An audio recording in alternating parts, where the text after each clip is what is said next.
نحمده ونستعينه ونستغفره ونؤمن به ونتوكل عليه ونعوذ بالله من شرور أنفسنا ومن سيئات أعمالنا من يهد الله فهو المهتدي ومن يضلل فلن تجد له وليا مرشدا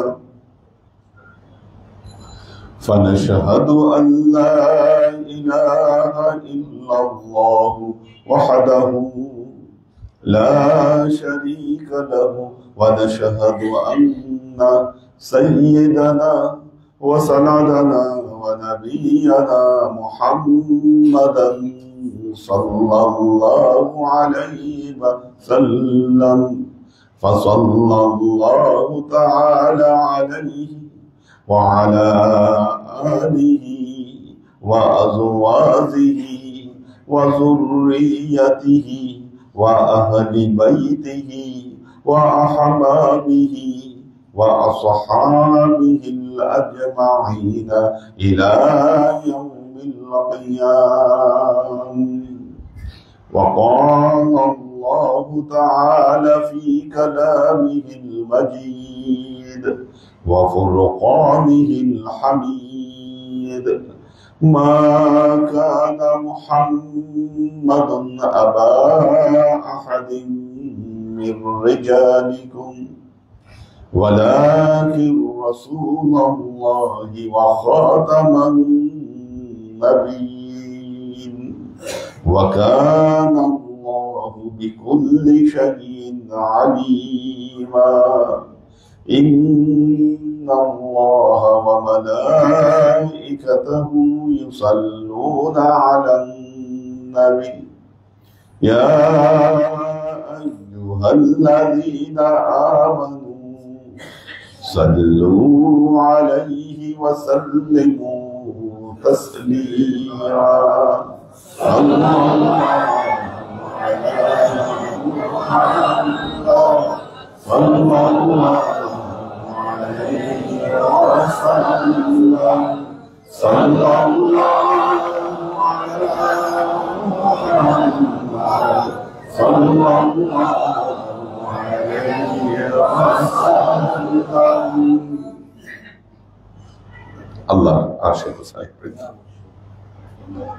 মুহাম্মদ মুস্তাফা সাল্লাল্লাহু আলাইহি ওয়াসাল্লাম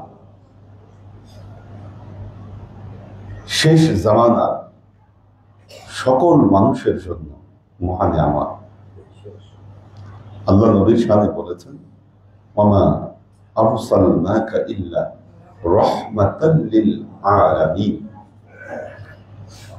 নির্দিষ্ট কোনো গোষ্ঠী নয়, জাতি নয়, ব্যক্তি নয়, পুরো পৃথিবীর সকল সৃষ্টির জন্য আল্লাহ মুহাম্মদ মুস্তাফা সাল্লাল্লাহু আলাইহি ওয়াসাল্লামকে রহমত স্বরূপ প্রেরণ করেছেন।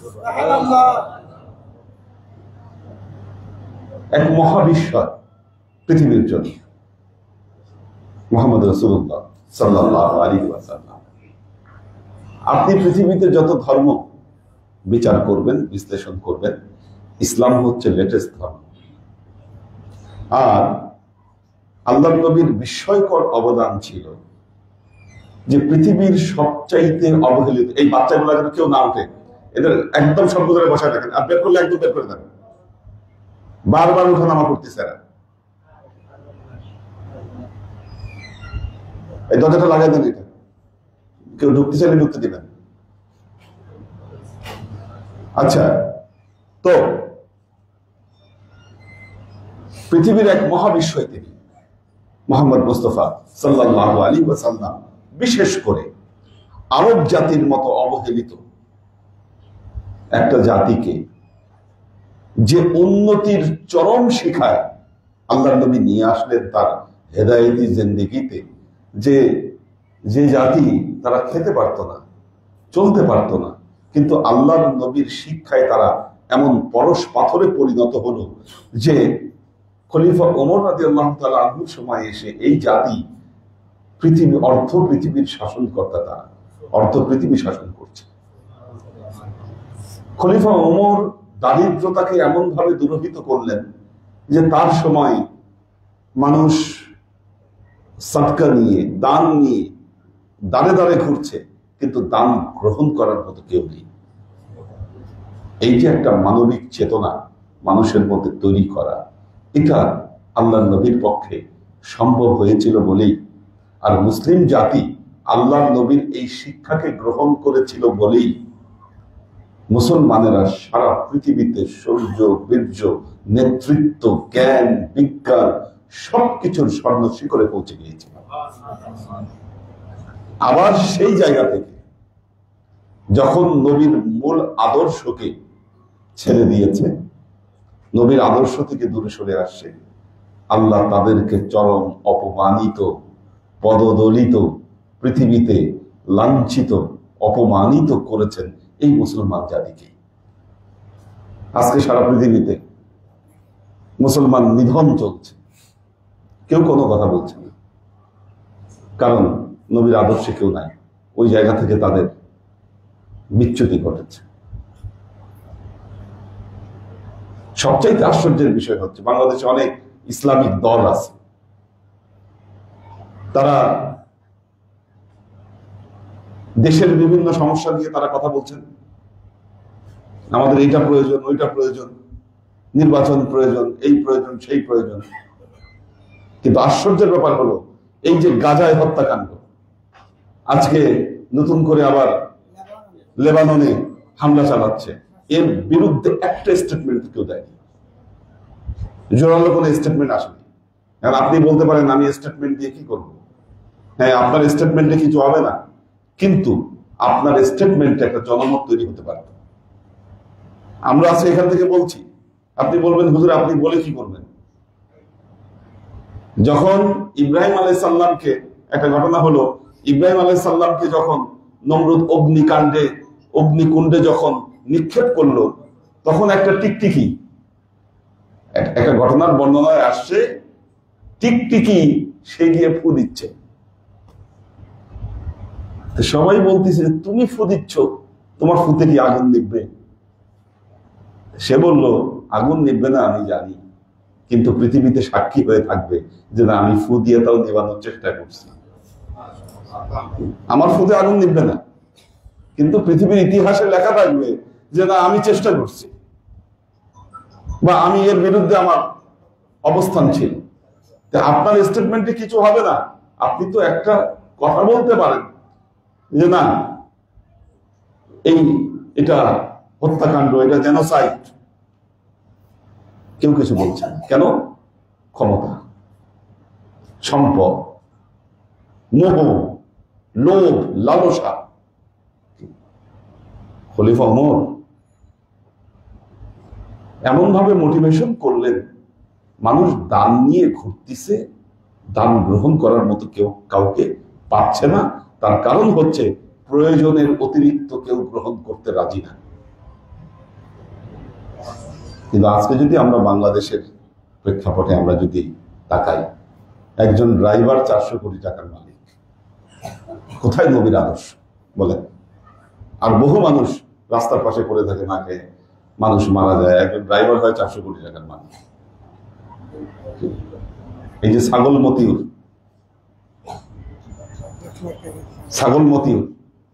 সে 15 লাখ টাকা দিয়ে ছাগল কিনে, কোরবানির ছাগল।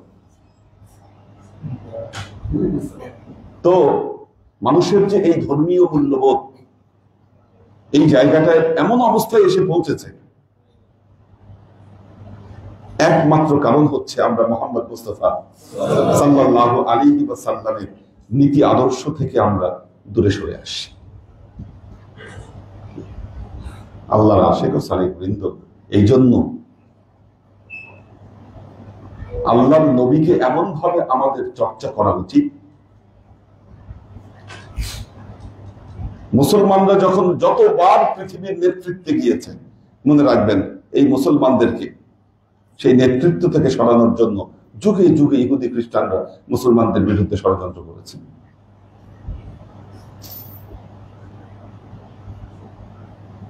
যেন মুসলমানরা মাথা চাড়া দিয়ে না উঠতে পারে। আমরা আজকে আমাদের নবী মুহাম্মদ মুস্তাফা সাল্লাল্লাহু আলাইহি ওয়াসাল্লামকে চর্চা করি না। আমাদের যুবকদের কাছে প্রশ্ন করেন, তাদের অনেকের অনেক আইডল আছে। আইডল আমাদের বিশ্ববিদ্যালয়ে দেখি কোন কোন ছেলে পেলে চেগুয়ে ভেড়া, গেঞ্জির মধ্যে চেগুয়ে ভেড়ার ছবি, লেনিনের ছবি, কার্ল মার্কসের ছবি।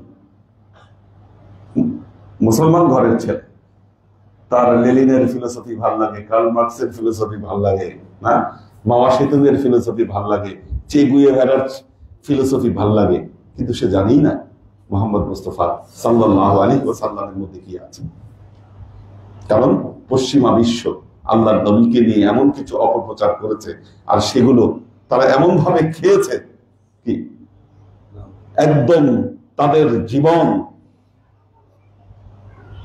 আল্লাহর রহমত থেকে এত দূরে সরে গেছে যে ধ্বংস তাদের জন্য অনিবার্য। সুতরাং একটা জিনিস মনে রাখবেন, সফলতা যদি আনতে হয় আল্লাহর নবীর সাথে রুহানি যোগাযোগ, কথাটা মনে রাখবেন, আল্লাহর নবীর সাথে রুহানি যোগাযোগ, এটা যতক্ষণ পর্যন্ত স্থাপিত না হবে আমাদের খুব ডিস্টার্ব হচ্ছে আজকে। কেন বুঝলাম না।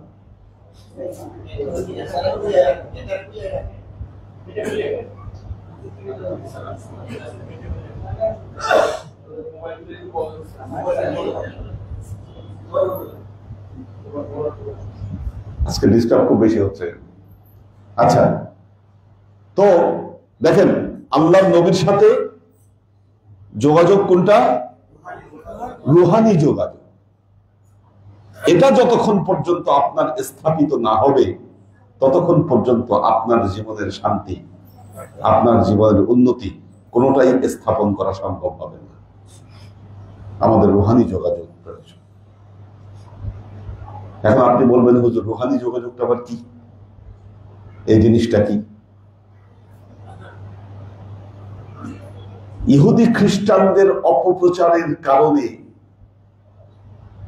একটা জিনিস মনে রাখবেন, এটা একটা বেসিক জিনিস।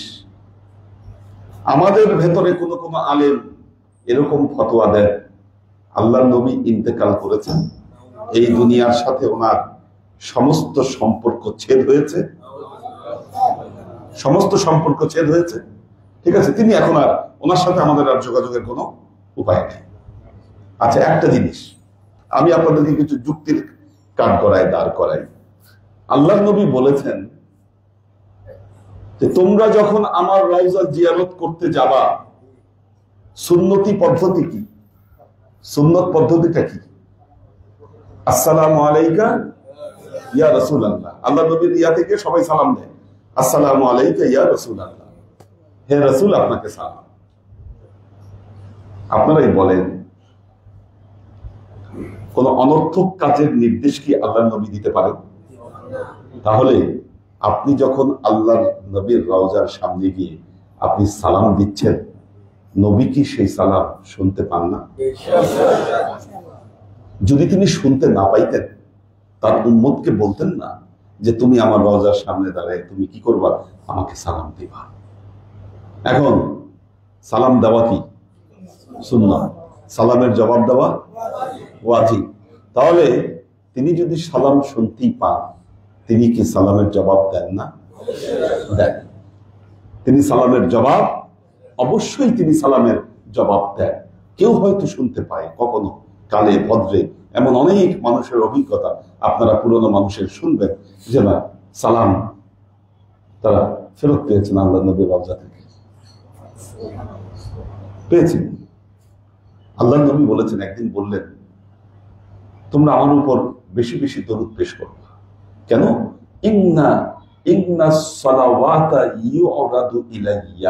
তোমরা যখন দরুদ পেশ করবা তোমাদের দরুদ আমার কাছে পৌঁছায় দিবে, পৌঁছে দেওয়া হবে। এবং আল্লাহ নবী এটাও বলেছেন, ইন্না ফিল আরদি মালাইকাতু, পৃথিবীতে কিছু ফেরেশতা আল্লাহ নিয়োজিত করে রেখেছেন, যাদের কাজই হচ্ছে পৃথিবীতে কোথায় দরুদ পেশ করে আল্লাহ নবীর উপর সেটাকে আল্লাহ নবীর কাছে পৌঁছে দেওয়া। একজন সাহাবী দাঁড়ায় গেলেন, বললেন, ইয়া রাসূলুল্লাহ, ইয়া রাসূলুল্লাহ, কাইফা ইউরাদু ইলাইকা সালাওয়াত ইজ আরমাইতা, ইজ আরমাইতা। বললেন, ইয়া রাসূলুল্লাহ, আপনি চলে যাওয়ার পর আপনার কাছে কিভাবে দরুদ পৌঁছাবে? আপনি তো মাটিতে গলে যাবেন, আপনার দেহ মাটিতে মিশে যাবে, তারপর কিভাবে আপনার কাছে সালাওয়াত পৌঁছাবে? আল্লাহ নবী বললেন, ইন্নাল্লাহা হাররামা আলাল আরদি আন তাকুলা আজসাদুল আমবিয়া। আমি ঘোষণা করছি, আল্লাহ তাআলা এই জমিনের উপর এটাকে হারাম করে দিয়েছেন, জমিন কোন নবীর দেহকে ভক্ষণ করতে পারবে না। নবীর দেহ কখনো কোনো মাটি খাবে না। কাজে আমরা দরুদ পড়ছি, সেটাও নবীর কাছে পৌঁছে দেওয়া হচ্ছে। আমরা গিয়ে যখন সালাম দিচ্ছি তখনও সেটা নবী শুনতে পাচ্ছেন। এবং আমার নবী এ কথাও বলেছেন, মান যারানি কবরি কদ ওয়াজাবাত লাহু শাফাআতি। যে ব্যক্তি আমার কবর জিয়ারত করবে তার জন্য শাফায়াত করা আমি মুহাম্মদ মুস্তাফা সাল্লাল্লাহু আলাইহি ওয়াসাল্লামের জন্য ওয়াজিব হয়ে গেল। আল্লাহর নবীকে যারা স্বপ্ন যোগে দেখেন, আল্লাহ নবীর সাথে যাদের সাক্ষাৎ হয়,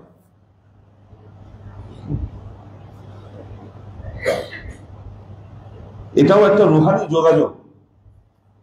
এই রুহানি যোগাযোগ তার জীবনকে পরিবর্তন করে দেয়। কাজে মনে রাখবেন, আপনারা আব্দুর রহমান জামির নাম শুনেছেন। এটা একটা ঘটনা। আব্দুর রহমান জামি, উনি আল্লাহ নবীর শানে একটা নাতে রাসূল লিখেছিলেন। ইরানের কবি আব্দুর রহমান জামি, এবং ওনার বৈশিষ্ট্যই ছিল যে তিনি আল্লাহ নবীর প্রশংসায় তিনি অসংখ্য নাতে রাসূল লিখেছেন। যে রহমত কুম নজরবার হাল জারাম ইয়া রাসূলুল্লাহ গরীবান বি নওয়ায়াম খাক সারাম ইয়া রাসূলুল্লাহ। এই নাতে রাসূল নাম লেখা আব্দুর রহমান জামি অসংখ্য নাতে রাসূল লিখেছেন। তো আব্দুর রহমান জামি একটা নাতে রাসূল লিখলেন এবং তিনি ইচ্ছা পোষণ করলেন যে আমি আল্লাহর নবীর রওজায় দাঁড়িয়ে আমি এই নাতে রাসূল আল্লাহর নবীকে শোনাবো। এই নিয়তে তিনি মদিনায় রওনা দিলেন। এর মধ্যে মদিনার গভর্নর স্বপ্নে দেখলেন আল্লাহর নবী তার স্বপ্নে আগমন করেছে এবং বলতেছে, আব্দুর রহমান জামি নামে এক ব্যক্তি মদিনায় আসতেছে, তুমি তাকে ঠেকাও, থামাও তাকে। এরপর দিন উঠলেন মদিনার গভর্নর, ঘুম থেকে উঠে তিনি চতুর্দিকে খবর পাঠালেন যে আব্দুর রহমান জামি নামে কেউ যদি মদিনায় আসে ওই লোককে থামানো। যখন চতুর্দিকে ফরমান জারি করে দিলেন, আব্দুর রহমান জামির সাথে কাফেলায় যারা ছিল তারা জামিকে ফেলেই কাফেলা থেকে চলে গেল। উনি এতই ডিটারমাইন্ড। তখন কিন্তু মরুভূমিতে পথ চলা এত সোজা না। আমরা মরুভূমিতে 2-2.5 ঘন্টা আমরা হাঁটছি, ওনাকে নিয়ে। কি ভয়ঙ্কর মরুভূমি, ভেতরে না ঢুকলে কেউ বুঝতে পারবে না। প্রতি পদে পদে মৃত্যুর একটা সম্ভাবনা থাকে। উনি একা রওনা দিলেন যে আমি একাই যাব। মদিনার গভর্নর আবারও স্বপ্নে দেখলেন যে আল্লাহ নবী স্বপ্নে এসে বলছেন যে আব্দুর রহমান জামিকে থামাও, সে যেন মদিনায় না আসে। শেষ পর্যন্ত মদিনার গভর্নর নিজে বের হলেন এবং মরুভূমি থেকে আব্দুর রহমান জামিকে নিয়ে তিনি জেলখানায় বন্দী করলেন। জেলখানায় বন্দী করার 2 দিন পরে আবারও মদিনার গভর্নর আল্লাহ নবীকে স্বপ্নে দেখলেন যে আল্লাহ নবী এসে বলছেন যে দেখো, আব্দুর রহমান জামি কোনো অপরাধী নয়, আব্দুর রহমান জামি কোনো অপরাধী নয়, সে আমাকে নিয়ে একটা নাতে রাসূল লিখেছে। নাতে রাসূল সে নিয়ত করেছে এই নাতে রাসূল যদি আমার রওজায় এসে সে আমাকে শোনাবে, সে যদি এই কাজ করে আমার জন্য ওয়াজিব হবে আমি সরাসরি তার এই নাতে রাসূলের সে যে আমার শানে লিখেছে এর জবাব আমি দিব। আর আমি যদি এটা করি তাহলে ফিতনা তৈরি হতে পারে, আমি সেই জন্য আব্দুর রহমান জমিকে আমি মদিনায় আসতে নিষেধ করেছি।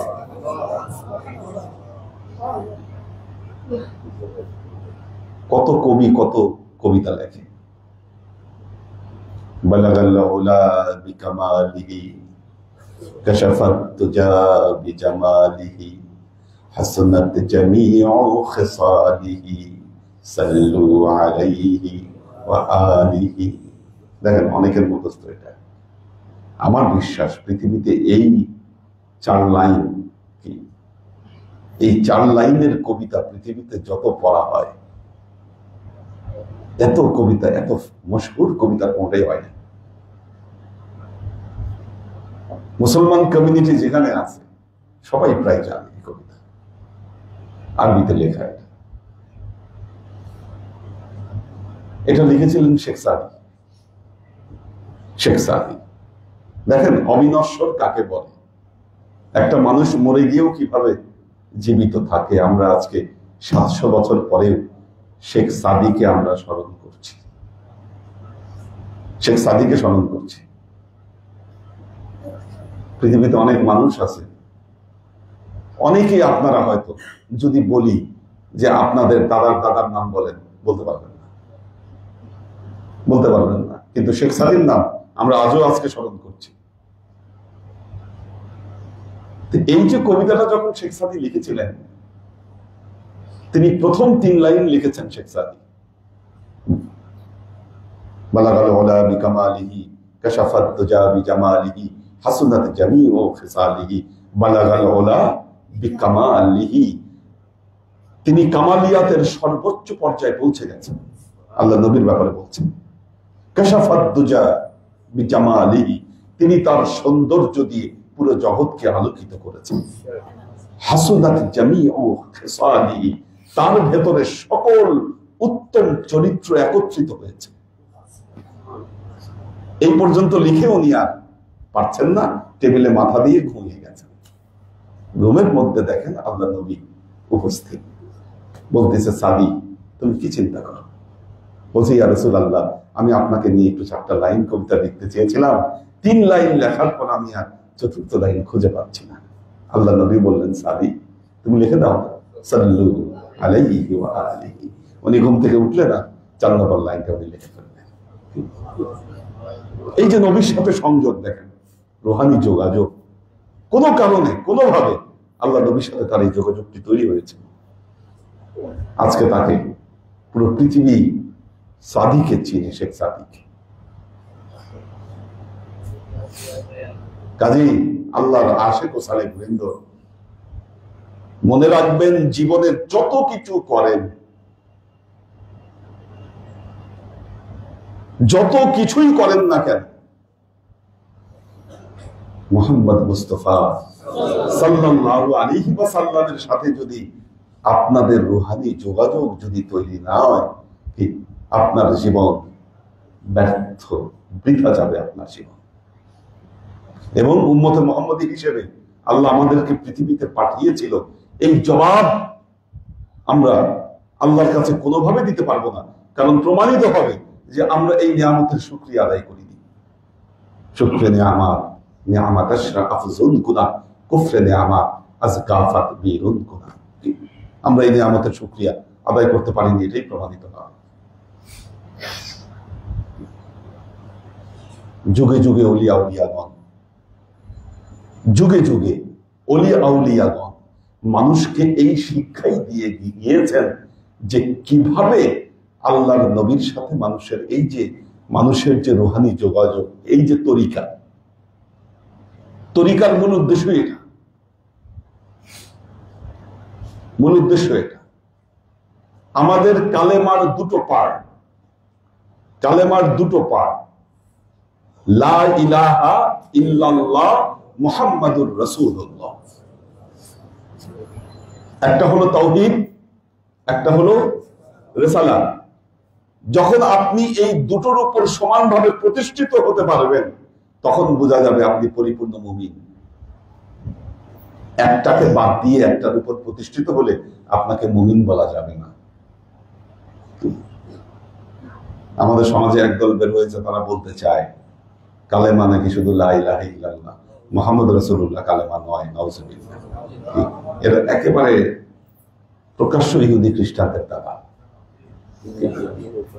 আপনি আল্লাহর সাথে যোগাযোগ করবেন, যোগাযোগ স্থাপন করবেন। আল্লাহ তার কালামে পাকে বলছেন, قل إن كنتم تحبون الله فاتبعوني يحببكم الله ويغفر لكم ذنوبكم والله غفور رحيم। আল্লাহ বলছেন, হে নবী আপনি বলেন, কুল বলে দেন, ইন কুনতুম তুহিব্বুনাল্লাহ, যদি তোমরা আল্লাহকে ভালোবাসতে চাও, ফাত্তাবিউনি, আমি মুহাম্মদ মুস্তাফা সাল্লাল্লাহু আলাইহি ওয়াসাল্লামকে ইত্তেবা করো। তাহলে কি হবে? ইউহিব্বুকুমুল্লাহ, আল্লাহ তোমাদেরকে ভালোবাসবেন, ওয়া ইয়াগফির লাকুম যুনুবাকুম, আল্লাহ তোমাদের সমস্ত গুনাহগুলোকে মাফ করে দিবেন। আল্লাহু গফুরুর রহিম, নিশ্চয়ই আল্লাহ তাআলা ক্ষমাশীল এবং দয়ালু।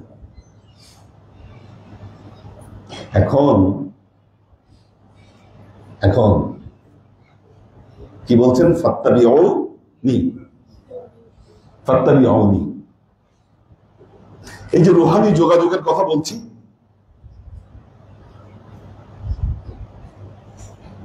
আমরা এখন আল্লাহর নবীর সুন্নতকে, এই ইত্তেবাকে শুধুমাত্র বাহ্যিক ইত্তেবার মধ্যে সীমাবদ্ধ করে ফেলেছে।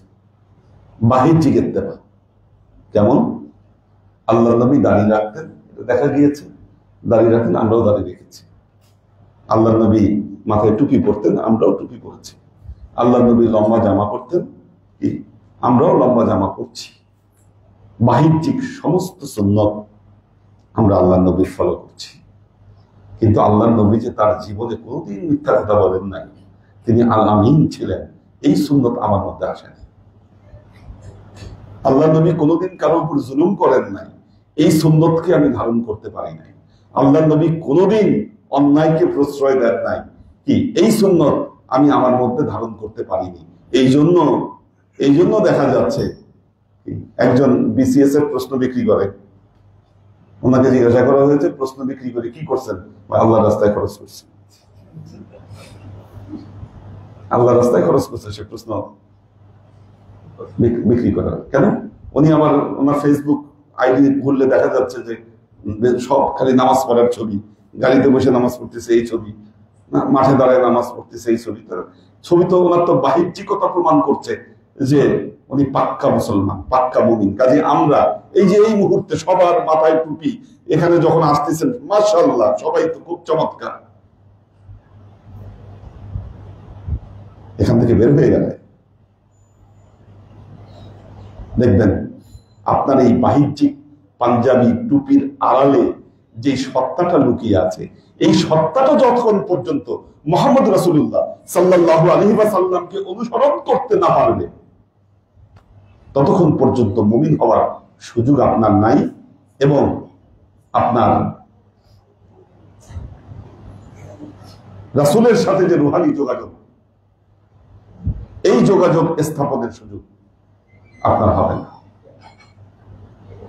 কোথায় যাচ্ছে না? কি কোথায় যাচ্ছে না?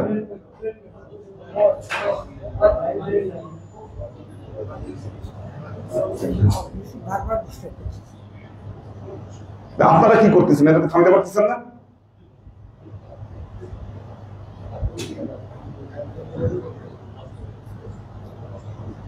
তো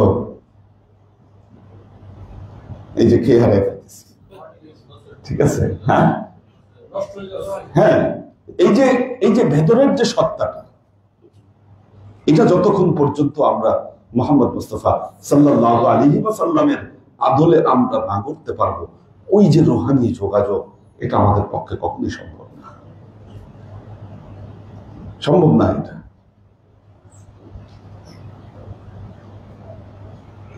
এই জন্য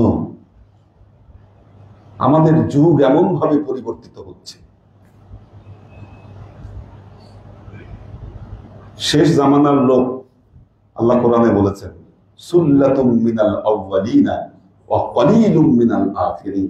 জান্নাতে প্রবেশ করার ব্যাপারে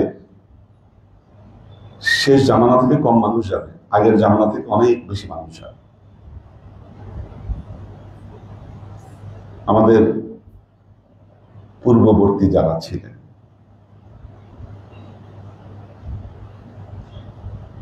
আমার আব্বার সময়ের মুরিদ যারা, অনেকের বাসাতেই টেলিভিশন ছিল না।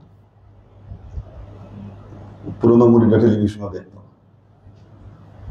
এখন টেলিভিশনের প্রয়োজনই নেই, এখন টেলিভিশনের প্রয়োজনই নেই। টেলিভিশন দিয়ে আপনি করবেন কি? আপনাদের মোবাইল থাকলে টেলিভিশনের দরকার কি? এমন ভাবে আমরা ইনভলভ হয়েছি, ঠান্ডা মাথা জীবন জগৎ নিয়ে চিন্তা করবো, এই সুযোগই আমাদের নেই। মাথা এমন ভাবে আমাদের ইনভলভ প্রতিটা মুহূর্তে মুহূর্তে। কাজেই আল্লাহ জানে। সবচেয়ে মজার ব্যাপার হলো, যেখান থেকে ফেসবুক বানানো হয়েছে, আমি তো কয়েকদিন আগে ইরানে গিয়ে ঘুরে আসলাম, বিদেশি ছেলেপেলেদের অনেকেরই ফেসবুক আইডি নেই। রাশিয়ার আশেপাশে যতগুলো দেশ আছে ওখান থেকে যারাই আসছে আমাদের এখানে ইয়া করতে, তারা হোয়াটসঅ্যাপ চালায়, হ্যাঁ, কিন্তু ফেসবুক নাই, ফেসবুক ইউজ করা যায়। শুধুমাত্র আমরা দক্ষিণ এশিয়া থেকে যারা গেছি তাদের সবার ফেসবুক। বাংলাদেশ, পাকিস্তান, থাইল্যান্ড এখান থেকে যারা গিয়েছে সবাই ফেসবুক ইউজ করে। কিন্তু মোটামুটি ধরেন আর্মেনিস্তান, তারপর তাজিকিস্তান, ওই সাইড থেকে যারা আসে, রাশিয়া, তাদের কারো ফেসবুক আইডি নেই। তো এটা ব্যবহার করে, অথচ আমরা এটার মধ্যে আমাদের একদম সবকিছু, এনার্জি, জীবন সবকিছু আমরা ঢেলে দিয়েছি, যার ফলে আমরা আধ্যাত্মিক চর্চা করছি না। আধ্যাত্মিক চর্চা থেকে আমরা দূরে সরে আসছি।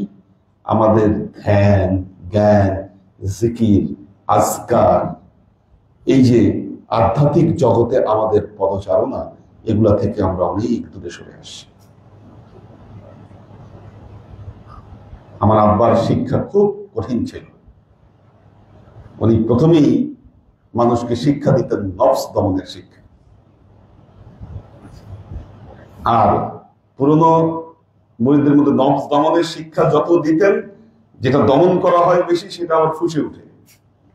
নূর নবী ভাই বলেছিলেন, উনি যখন প্রথম আসছিল, আমাদের মজুমদার ভাই ওনাকে বলছিল, খালি খাওয়ার সময় আপনাদের দেখি খালি খাইতে আসেন, যেদিন খাওয়া শুক্রবারে প্রথম আসছে যেদিন, তো বলছে আপনি খালি খাইতে আসেন শুক্রবারে। ওনাকে এই কথা বলছে। এই কথা শোনার পর অনেক মানুষই আছে অপমান বোধ করে বলতে পারতেন, আর জীবনে আমি আসবো না, একটা মানুষজন কিছু জানে না, বা তিনি সেটা করেন নাই।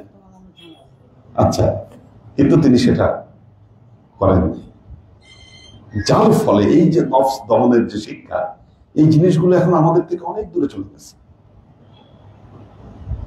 অনেক দূরে চলে গেছে। নফস দমন করা, যে মাহিন যে কথাটা বলল, মাওলানা রুমি শামস তাবরিজি আগে তার এই গুরুরকে দমন করেছে।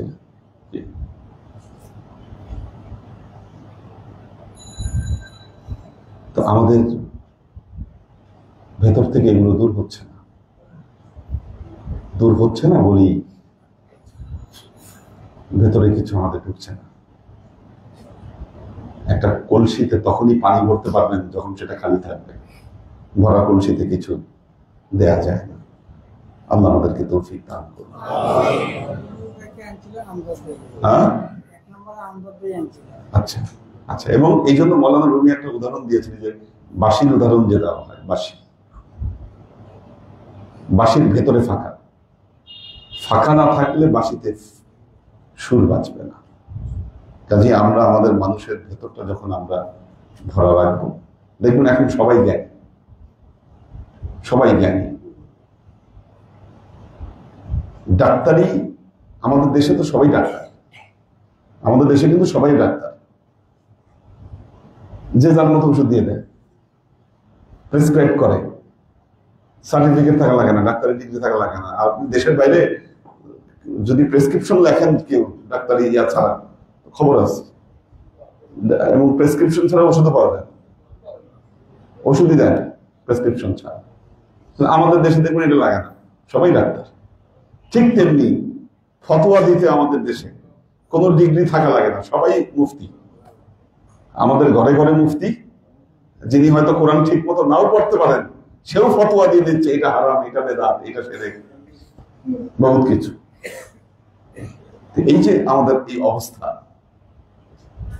আল্লাহ আমাদেরকে রক্ষা করুন। আমরা নন্দনী ভাইয়ের জন্য দোয়া করব,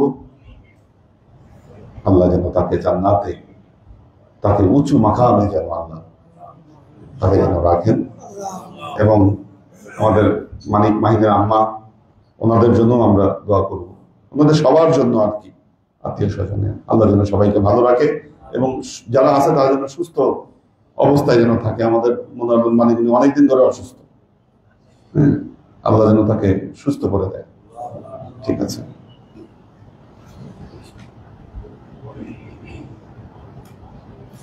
মোহাম্মদ দেলোয়ার হোসেন সুলতান আইডিন। সুলতান আইডিনের আম্মা হসপিটালে ভর্তি, দোয়া চেয়েছেন। জারিয়াতুল মুর্শিদ, অবুজ পাখি, মোহাম্মদ মনিরুজ্জামান, হাসান এসকে, নাজিমুদ্দিন ভাইয়ের ফ্যামিলি আছেন। প্রিন্স আব্দুল মোতালেব, আব্দুল মোতালেব আসছে ক্লাসে? ওর আম্মা এসে বারবার কান্নাকাটি করে, ক্লাসে আসে না ঠিক মতো। আব্দুল মোতালেব কোথায় আসেনি আজকে, অনলাইনে আছে। জেসমিন হক, শাফায়েতুল্লাহ রঞ্জন, মান্নান সরকার,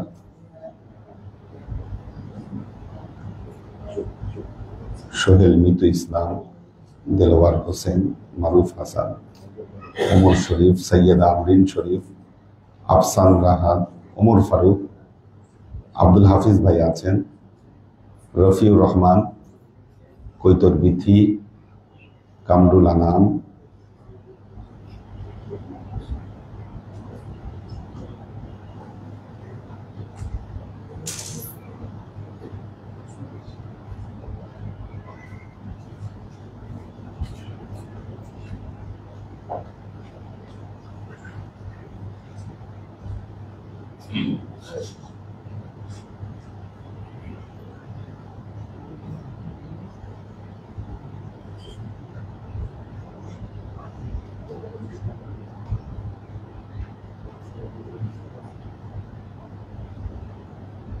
স্নিগ্ধা রাহি,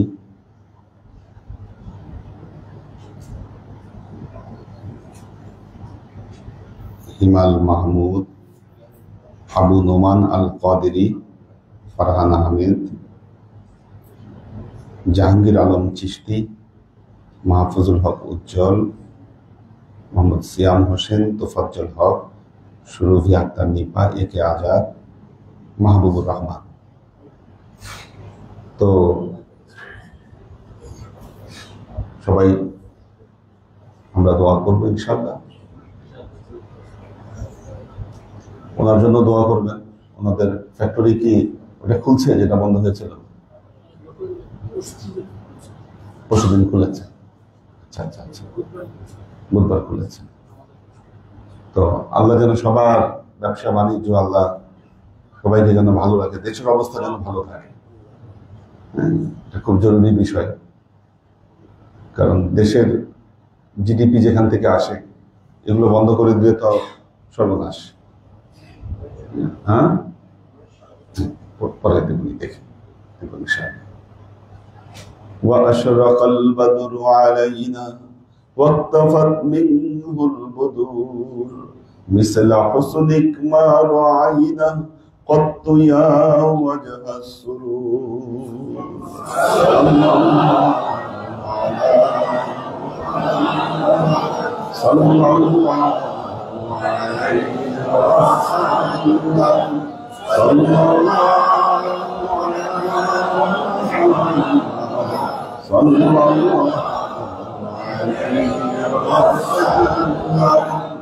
يا حبيبي يا محمد يا عروس الخافقين يا مؤيد يا ممذب يا إمام القبلتين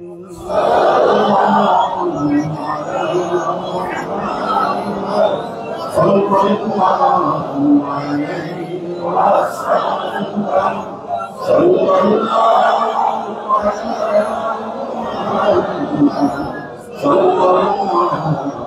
عليه وسلم ما رأينا عيسى حنا بالسور إلا إليك والغمام لك ظلت والملا صلوا عليه صلى الله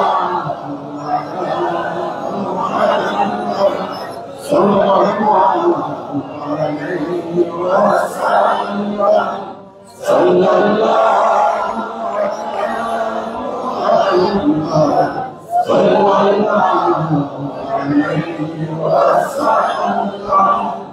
سيدي يا رسول الله سلم عليك يا حبيب الله اللهم صل على سيدنا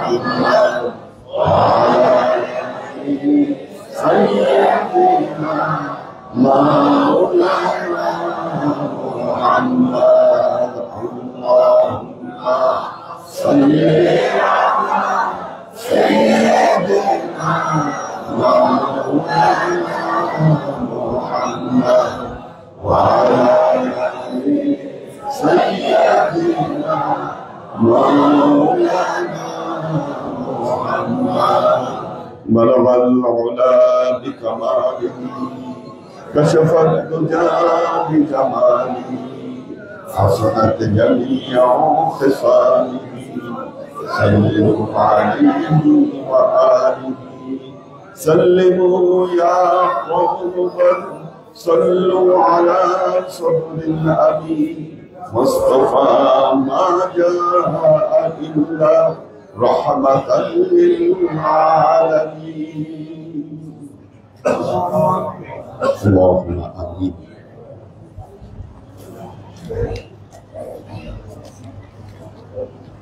اللهم صل على محمد وعلى آل محمد كما صليت على إبراهيم وعلى آل إبراهيم إنك حميد مجيد. اللهم بارك على محمد وعلى آل محمد كما باركت على إبراهيم وعلى آل إبراهيم إنك حميد مجيد. ربنا ظلمنا أنفسنا وإن لم تغفر لنا وترحمنا لنكونن من الخاسرين. ربنا آتنا في الدنيا حسنة وفي الآخرة حسنة وقنا عذاب النار. ربنا لا تزغ قلوبنا بعد إذ هديتنا وهب لنا من لدنك رحمة إنك أنت الوهاب. اللهم إنك عفو تحب العفو فاعف عني يا غفور رحيم ودود. اللهم نور قلوبنا بنور الإيمان ونور قلوبنا بنور الإسلام ونور قلوبنا بنور الإحسان وزين أخلاقنا بنور محمد صلى الله عليه وسلم. اللهم اغفر لحينا وميتنا وشاهدنا وغائبنا وصغيرنا وكبيرنا وذكرنا وأنثانا. اللهم من أحييته منا فأحيه على الإسلام ومن توفيته منا فتوفه على الإيمان برحمتك يا أرحم الراحمين. اللهم اغفر لهم وارحمهم مغفرة ظاهرة وباطنة وآقمهم من عذاب القبر وعذاب البعث وعذاب الحشر وعذاب الحساب وعذاب الأسرة وعذاب النار اللهم افتح قبرهم إلى باب الجنة وانفشهم من فراش الجنة والبسهم من لباس الجنة رب ارحمهما كما ربياني صغيرا رب ارحمهما كما ربياني صغيرا يا الله يا رحمن يا رحيم আমরা এতক্ষণ তোমার দরবারে যে মিলাদ মাহফিলকে উপস্থাপন করলাম এবং দোয়া ইউনুসের খতমকে উপস্থাপন করলাম ত্রুটিমুক্তভাবে এই আমলগুলোকে তুমি কবুল করে নাও। তুমি এর জাযা আমাদের পেয়ারা নবী হযরত মুহাম্মদ মুস্তাফা সাল্লাল্লাহু আলাইহি ওয়াসাল্লামের কাছে পৌঁছে দাও। আল্লাহ আমাদের নবীর পরিবারবর্গের কাছে তুমি এক জাযাকে পৌঁছে দাও।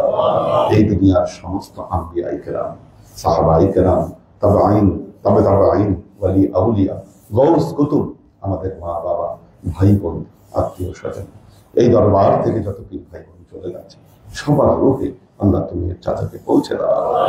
বিশেষ করে আল্লাহ আজকে আমরা আমাদের নুরুন নবী ভাই এবং আরো যাদের জন্য এই বিশেষ দোয়া মাহফিলের আয়োজন করেছি আল্লাহ সবার রূপে তুমি এর চাচাকে পৌঁছে দাও। আল্লাহ তুমি তাদের পূর্বাপর সমস্ত গুনাহগুলোকে তুমি মাফ করে দাও। আল্লাহ তুমি জান্নাতে তোমার পেয়ারা বান্দা বান্দীদের সাথে তাদেরকে স্থান দাও।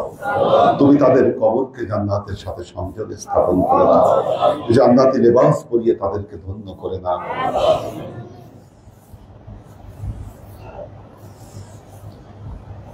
আল্লাহ তুমি আমাদের জীবন থেকে সমস্ত অভাব, অভিযোগ, বালা, মুসিবত, দুঃখ, কষ্ট, রোগ শোককে দূরীভূত করে দিয়ে দৃঢ় হস্তে তোমার দ্বীনের খেদমতের তৌফিক তুমি আমাদেরকে দাও। আল্লাহ তুমি আমাদের রুজি রিজিকে তুমি বরকত দান করো।